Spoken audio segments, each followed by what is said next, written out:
This is House Planning Help, episode 72. Hello, I'm Ben Adam Smith, and if you're researching your own house build or looking to renovate, then this is the podcast for you. I'm exploring what houses we should be building in the 21st century and also tackling my own project, which I want to get completed in under 2 years. Coming up in this session, I'm chatting to Tim Nicholson. We have a case study of the end of terrace property that he's retrofitted. Just before we get into that, I wanted to throw this out there. You know I like these little stories from time to time, but I have replaced the roof on our single-storey extension at the back of the house, and in part of that process, there were tiles there before, which were the wrong tiles. It was only about a 6-degree incline, so really, really shallow, and I believe that some of the best tiles you can get only work to 12 degrees. So effectively all the water was running the wrong way, and that's why we were having leaks into our kitchen. So we'd taken the tiles off. However, they're perfectly good tiles. If the roof had been done properly, they would be fine. Trying to recycle those was incredibly difficult. Even on the websites where you don't pay any money to exchange, you just post up, look, I've got these tiles, 500 or 600 of them, does anyone want them? Nobody particularly interested, or you can keep on trying to find different websites to post it on, so it's hard work. And I got the impression that our roofer too had been through this process before, that once upon a time he'd had this idea that it'd be great if they could recycle perfectly good tiles, and had just come to the conclusion that, you know what, they just need to go into landfill. And to me that seemed ludicrous. It's crazy. There must be a better way of dealing with this, or maybe I should be using my own podcast. I've got 600 tiles here. If you want them, come and collect them. And I'm just going to throw in one more story, nothing to do with houses. This is actually to do with my mop. Have I mentioned this before? It's the sort of thing that drives me crazy. A tiny piece of plastic broke off the mop handle that I use. And as far as I can make out, that rendered the whole mop completely useless. And so I had to send it off to landfill. In fact, I find myself frequently saying, oh dear, here we go, we're filling up landfill again. Let's move on, shall we, to the interview with Tim Nicholson. I have known Tim probably for about a year now and followed through the progress of his retrofits. I took a couple of videos. I would have liked to have done more, but just the circumstances from my side didn't allow. However, I will link those into the show notes. And also he's going to tell us the complete story, plus looking back on it in hindsight, wonderful hindsight, what he has learnt going through this process. First up, I asked him when he started thinking about living in a more energy efficient home. Well, that was quite some time ago when we were in our previous property and it needed refurbishing, and we made the conscious decision that we wanted to do it in a way that would be low energy and using natural materials and give us a healthy, energy efficient home. So this property here, this is quite an exciting story for me because I think it's the first time I've seen a building go all the way through from having everything ripped out that I'm sure you're going to tell us about to making it airtight, and now we're back to the finished house. Just rewinding to the beginning of that story, what were you looking for? Were you drawn between either building new or retrofitting, or was it always retrofitting for you? We had thought about a new build, and we did spend a little bit of time looking for a site here in Oxford, but they are very difficult to come by and they're very expensive when you can find them. But also, I became increasingly concerned about addressing the problem that we face with the existing housing stock. There are some 25 million homes in the UK, and by 2050 they need to be pretty much zero carbon. That's a huge challenge, and there's very little being done in the way of ambitious, energy efficient refurbishments. And in a small way, I felt that we could progress the experience by doing our own ambitious retrofit. Were you prepared for the fact that this could be quite difficult for you? We knew when we embarked on it that it was going to be challenging, that it was an ambitious project, and I was keen to really go for it in terms of particularly the levels of insulation that we were putting in, the levels of air tightness, and the extent of renewable energy, to really see how far could we reasonably take our 1960s property, but It's been a hard slog, actually. It's been pretty tiring and challenging in many ways. Did you source this property with the retrofit in mind?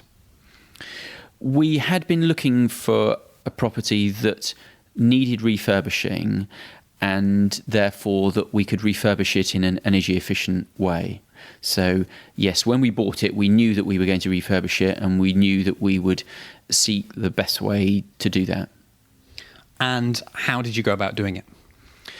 First off, we met with a number of different architects and explored the different possibilities. Particularly, the approach to the insulation was one of the main issues that we had to address. And because of where we are and some legal constraints, the aesthetics of the property as well was a significant consideration. What was it going to look like? And we first off looked at the options for external wall insulation with a render, but because the house is brick currently, we ran into issues of permissions that prevented us from having a rendered finish. So we then looked at internal insulation and came up with some of the challenges that are faced with internal insulation, being loss of thermal mass, loss of occupational floor space, the risk of interstitial condensation. So that was a real challenge for us, how to resolve that. And in fact, one of my former colleagues, an architect specialising in energy efficiency called Steve Harris, he came up with the suggestion of externally insulating, but then cladding the insulation with a new brick skin. So a new brick wall to match the original architecture and the existing aesthetic, but forming a second cavity 20 centimetres wide to externally insulate the house to make it really very warm. So we benefit from the thermal mass, we don't lose any floor space, the risk of interstitial condensation is very low, and we maintain the existing aesthetic. If these planning restrictions weren't in place, would it have been a lot simpler? Yes, I think it would. By going down the route of building a new brick skin, it meant that we needed to lay new foundations for the new wall. It meant that we had to tie the new wall into the existing one. It introduced the bricklaying trade on site. We had to address the detail at the roof level, at the eaves and at the gable. So we had to extend the roof to accommodate the new wall. However, what it does mean is that we have a very robust finish. It is consistent with the existing architecture. It will last as long as the building as a whole. There will be minimal, if any, maintenance issues. So in some ways, it's a bit like we've built an extension to the house, but we have no more floor space. It's a substantial piece of building work, but it's one that has meant that we could achieve what we wanted in insulation terms without compromising the aesthetic. A quick sidestep for a moment, because I know this property is an end terrace, which means you've got other houses going in the other direction. Did you ever try to bring your neighbours along with you? Well, yes, we did. And we had an initial meeting at the outset of the project where we hoped that we could communicate and explain the merits of what we were trying to do and the ambition. There was quite a lot of anxiety about how we might, or concern that we might spoil the aesthetic of the development. Because it's in a terrace, they were very keen that we should not change the elevations to a great extent, and they did, in fact, reluctantly give us consent to externally insulate and render the gable wall, but they weren't happy with us changing either the front or the rear elevation, which was then why we started exploring the internal insulation options. But having then come up with the brick cladding solution, they gave us consent to do that on the gable, on the side and on the rear. But they were then concerned about the step that it introduces in the wall, and they wouldn't give us consent to introduce that step on the front. So we had to internally insulate on the front. So we did try to bring them along with us. They were very concerned and resistant to any significant change. I think many of them, having seen what we've done, I hope that they're impressed with what we've done, and certainly the feedback that we've got from some of them is that they're very pleased with the aesthetic of what we've achieved, and I think that some of them that have visited are impressed with what we've achieved internally as well. You haven't even got a winter visit. That will be when you can do in December, bring them in here and show them around. Yeah, we experienced, or our experience of the house before the refurbishment was that the house was quite cold, and particularly the concrete floor that had no insulation underneath at all was really quite sapping. And sometimes when we had visitors, they would sit with their feet up on the sofa just because it was so cold. It wasn't a terribly pleasant environment in which to be. But now with the super insulation to the walls, the roof, the floor, with the triple glazed windows, with the air tightness that we've done, and with our wood burning boiler stove, I'm confident that actually the house is going to be nice and warm through the winter. Thinking about this floor for a moment, with an existing property, how did you address that to actually get a decent amount of insulation underneath you? Well, the floor was a challenge. The existing concrete slab had no insulation underneath it and was cold. And we explored a few different options on how best we could improve the situation. In the end, we went for an ambitious but ultimately probably quite costly option, which was to break out the concrete slab and dig out the dirt beneath it in order that we could lay a new slab, but importantly 20 centimetres of polystyrene EPS insulation, so that the new concrete slab, we would benefit from the thermal mass and it would be well insulated. Now, breaking out the slab and digging it out was a challenge. It was time consuming, it was very noisy, it generated a huge amount of rubble and spoil that we had to get off site. And the one of the alternatives, which if I was doing it again I might find more attractive, would be to leave the existing floor slab in place, accept that you're going to get some heat loss through the floor, but install a skirt, basically, a sort of an insulating skirt around the foundations and the external walls below ground to avoid the loss of heat outwards from the building and from below the building. So trapping the heat beneath the building and accepting that the thermal mass comes from the floor slab and the soil beneath it. And although that would mean it would take a while to heat up, but hopefully by having the skirt running around the outside, it would mean that you don't have any loss of heat in a lateral direction, and that ultimately there's a limit to how much heat you will lose going down. What does that mean, a skirt? What is it made of? Is it something on the exterior of the building that is insulating it, or are we talking about something, a little trench that you dig out on the inside?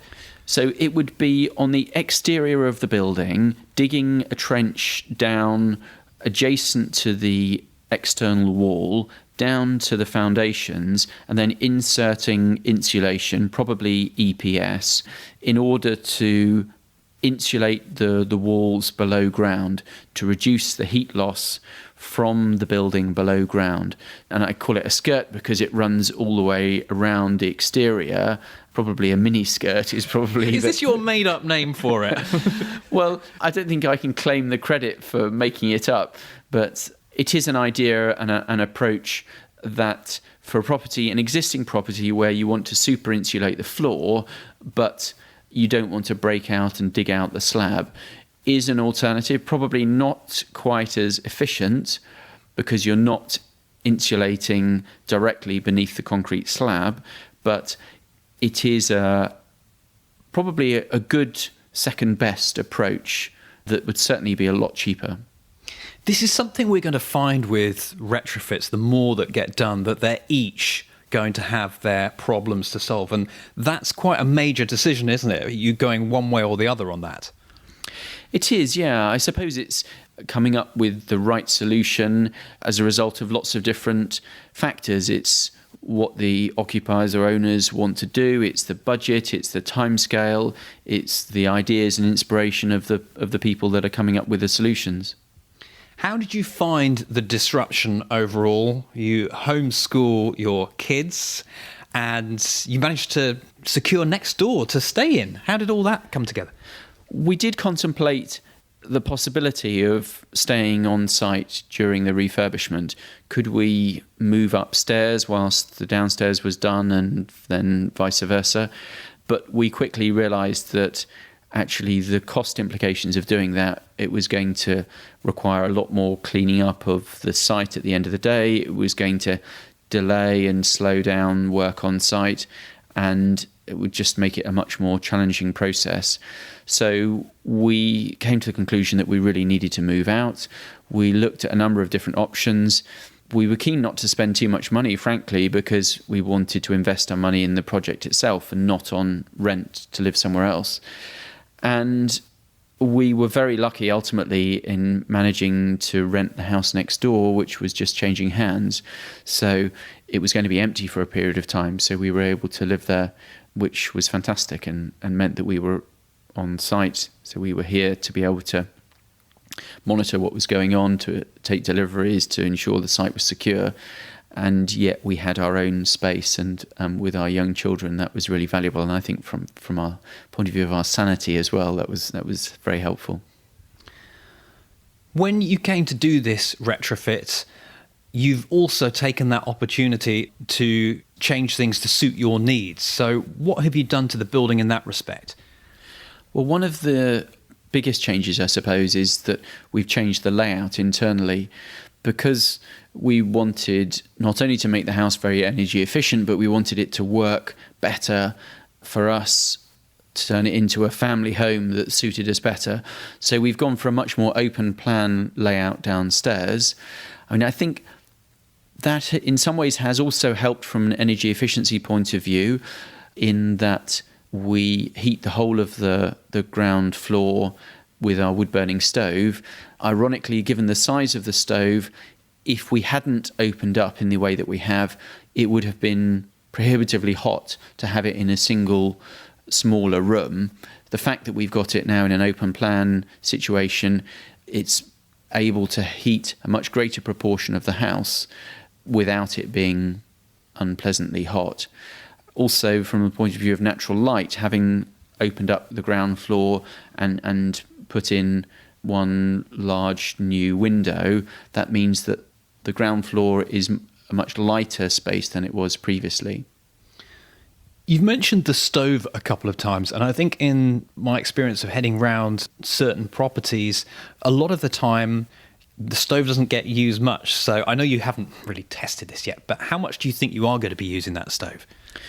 Because we've disconnected from the mains gas supply, in the winter, our wood-burning boiler stove will be our primary heat source. Our solar thermal system will still be contributing, but only really very little in the depths of winter. So our wood-burning stove is what we need to run the space heating and to provide the domestic hot water. So to some extent, we can only speculate at this stage, having not been through a winter, but I would think for some of the time we'll run it every other day, and in the depths of winter when it's very cold, I should think we'll be running it every day.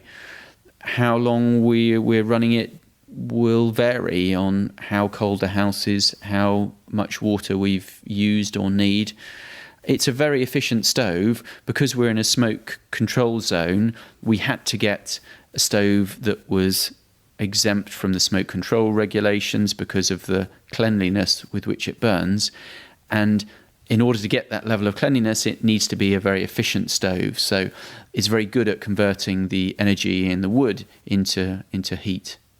And let me see if I understand this correctly. So what's happening is when that heats it up in the winter, you haven't got enough from the sun to heat up your hot water. so you'll be using this, and then the heat from the stove, somehow it's not making this space really, really hot because it's feeding that excess into a store. I've probably said that in a really bad way, but is that sort of what's going on? Yeah, that's exactly right. In the winter, the harvest from our solar thermal system, and for that matter, the solar PV system, is very modest. There's very little heat or electricity in the depths of winter that you get. So our wood stove is where we will get our heat from, and it's a wood-burning boiler stove, so it has a water jacket integrated around the body of the stove with a flow and return pipe coming out of the back of the stove. Those pipes run into our hot water cylinder, which is our thermal store, and that hot water is then available for us to use for the underfloor heating in the ground floor, for the radiators in the first floor, for the towel rails in the bathroom and shower room, and for our domestic hot water for our taps and showers and bath. At what stage was the house coming back together and you could seriously think about moving back from the house next door in here? Well, the works that we done to the new wall happened pretty quickly. So in the space of 6 weeks, the new wall was built and the roof was about to come off. Then the work shifted to the inside of the building once we had moved out. The floor was dug up, the walls were taken down, the steel went in. And we sort of continued in a vein of stripping things out internally and then started putting things back together. The airtightness membranes and tapes were put in. The plastering was started upstairs.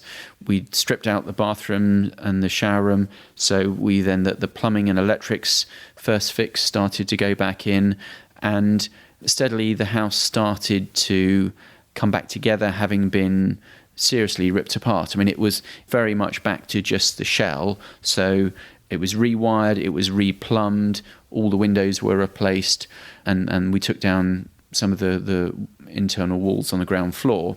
So it was just back to the very bare fabric of the shell of the building.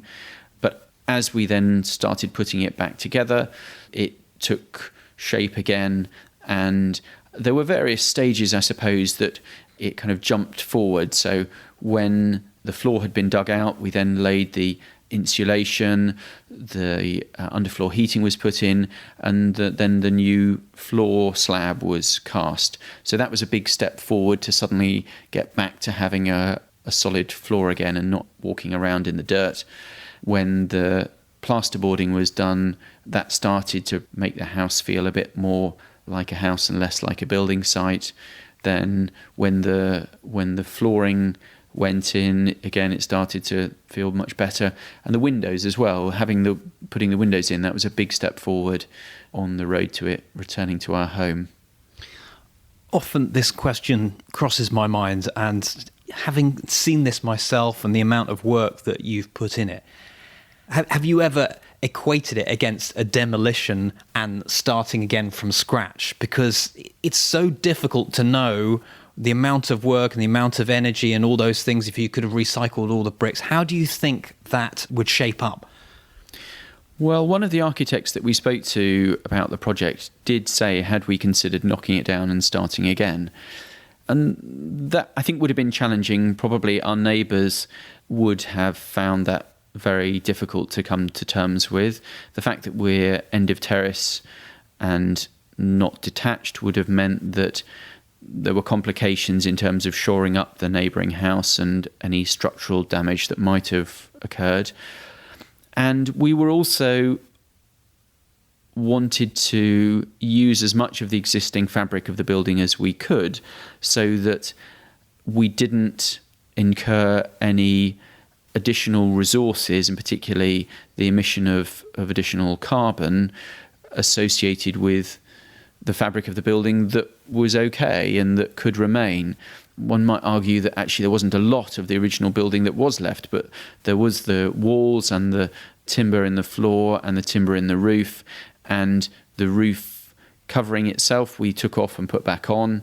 So we felt that Although we went a long way to take the building apart, there was enough of what was left was worthwhile keeping, that we should keep it. And I think because of the challenge of retrofit, it's good to explore how best one can do this kind of thing. And for example, with the floor, if I did it again, I might not actually dig up the floor slab, because that was a lot of work, it cost a lot of money, it was a lot of time, and logistically we had to deal with all the rubble and soil. It would have been a much quicker, easier, cheaper solution to do the insulating skirt around the outside. Not quite as an ambitious result, probably good enough in many cases, but in a sense it was only by doing it that we can now say, well, it's a serious undertaking and you might want to think very hard about whether you really want to go down that route. And in relation to the project as a whole, we don't hold it up as an example and say that everybody should do it like this. It's a case of this is how we did it, and let's see what the results are like. Let's look at the costs that we've spent and see how we can achieve the same or a better result in a quicker, easier, cheaper way next time round. I have no doubt that you are very happy with your house. You mentioned cost, though. Are you happy with the money that you've put into it to create this house? It's cost a lot of money to do this refurbishment. There's no getting away from that. And there will be a limited number of people who want to spend this amount of money on making their house energy efficient. However, we haven't just made the house energy efficient. We have done a refurbishment to the house that has updated it. It was some 46 years old. Very little had been done to it prior to that. How you disentangle the cost of refurbishing it in an energy efficient way to the cost of a high standard refurbishment is difficult. I mean, okay, if you might have said, well, there was a mixture of UPVC double glazed windows, some of which were okay, some of which were failing. There were a few single glazed original metal windows. Somebody might have taken the view, well, we'll replace all the windows. They might have only done double glazing. We've gone for triple glazing, timber windows. So we have spent more than somebody might have done if they weren't as focused as we were on energy efficiency. But there's a marginal cost there that we have incurred to make it very energy efficient. And I would say that marginal cost is not massive. I mean, we spent something like £15,000 on our windows. You might easily have spent £10,000 or £12,000 on reglazing the whole house with cheaper double glazed windows. So £3,000 to £5,000 maybe we spent more on having these triple glazed windows. I think over the lifetime of the windows, the next 40 years, I think that's probably a reasonable investment. It may be too early to answer this next question, but what has it been like to live in this house for the first few months? Yeah, it is pretty early in some ways, and there have been ongoing works that we've been doing to finish off, to turn the house ultimately more into our home and less like a building site. And the list of outstanding jobs is diminishing, and it is indeed becoming much more like a home, and we're really starting to enjoy it. It's really nice having the open plan living space, having the new kitchen, and enjoying the benefits of the renewable energy systems that we have. So it's been quite a nice summer, and there's been lots of sun, and we've had a good amount of hot water as a result of our solar thermal system. And that makes me feel good that actually we've not been burning gas and we've had lots of hot water. So that's been satisfying. There have been some teething troubles along the way. At some points we've had too much hot water, and we're putting in place the solutions to address that so that it doesn't become a problem. What happens? Sorry, I've never heard that before. You've got too much hot water. Will it all evaporate? No, because we have a larger solar thermal system than typically one might install. We've got 9 square metres of solar thermal collector. Therefore, on a very hot day, or particularly after several hot days, and particularly if we're not at home or we've not been using very much hot water, then the hot water in the cylinder, in the thermal store, can get hotter and hotter and hotter, and it can get to the point when it starts boiling. And that's not good for the cylinder, it's not good for the plumbing connected to it. So we want to avoid that happening. There is a fail-safe that means that at 95 degrees it runs hot water down the drain. That's not something that we want to do. So we have a heat dump circuit, which means that when the tank gets to a certain temperature, a pump will switch on and it will pump hot water down a pair of pipes outside the building into the garden where we have our log store. And we've got underfloor heating in our log store so that we dump the excess heat and it will help dry out our logs ready for the winter. Oh, I like it. Are there any other challenges or anything that we haven't mentioned that we should do about the build? I think it's been challenging in many ways. I think the research and looking at the options, when you undertake a project of this type, there are a myriad of options and decisions that you have to take. And that in itself can be quite exhausting because of the level of research that one's got to undertake, determining actually which option you want to go for and whether the product that you're looking at, whether it satisfies your needs in terms of energy efficiency, in terms of aesthetics, in terms of cost, in terms of manufacture, in terms of sustainability of the materials that have been used. So there's a whole raft of different issues that one's got to look at. And that's why one of the aspects of our project that I've been trying to do is to share our experience through our website and list the products that we've used, the suppliers that we've used, the specification of the products, show photographs of what we've done so that we don't sit sort of smugly in our house feeling nice and warm and cozy, but actually we can share some of our experience, some of the successes, some of the failures, and help other people that are thinking about doing a similar project to learn from what we've done. Tim, thank you very much. You're welcome. Find out more about the project in the show notes. I've linked in those videos we mentioned earlier. There are some pictures too. And we summarised all of the key points from today's session. houseplanninghelp.com/72. And I did want to emphasise something that I really like that Tim said right at the very end about sharing knowledge and trying things, because that's really what we want to do, isn't it? Work out what works, what doesn't, and particularly with Retrofit, every building's different. houseplanninghelp.com/72. Actually, just before we move on from that, as I left Tim's house, he was telling me how he doesn't fly anymore. And this is purely out of a point of the carbon emissions that flying produces. And he's trying to do what he can in his lifestyle. And every so often I meet people like this, and I wonder whether more of us over time will change our attitudes, change our ways. And if everyone made a few changes in their lifestyle, the cumulative effect would be massive. I think that's what's going to happen soon. Couple of quick things I want to mention just before we get to the iTunes reviews. In a few weeks, we'll have an interview with Alex Baines. It's about his passive house that he's going to be building in a beautiful part of Gloucestershire. However, there's something different about this. It's not just a podcast interview. There is more. That's all I'm telling you for now. And also, I haven't really updated you on the documentary, the Kickstarter documentary that we did. I am progressing this. It's going incredibly slowly. I apologise if you're one of the backers, and I really thank you for your patience. We will get there. I'm not going to give up. We're trying to push things forward as quickly as possible, and I'll try and update you when I can. Our iTunes reviews, let's read a couple of these here. This is from 2V88 in Australia. Very informative podcast and still very applicable to us in Australia.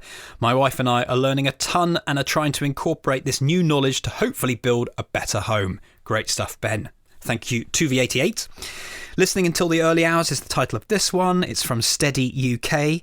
I'm enjoying listening to the podcast so much. Good, clear, sound advice and topics. Keep up the good work, Ben. And you can leave an iTunes review the next time you're in the iTunes store, and that would be much appreciated. Looking ahead to our next podcast, Richard Oxley is my guest, and we're going to look at how alterations to period properties impact on performance. See you then.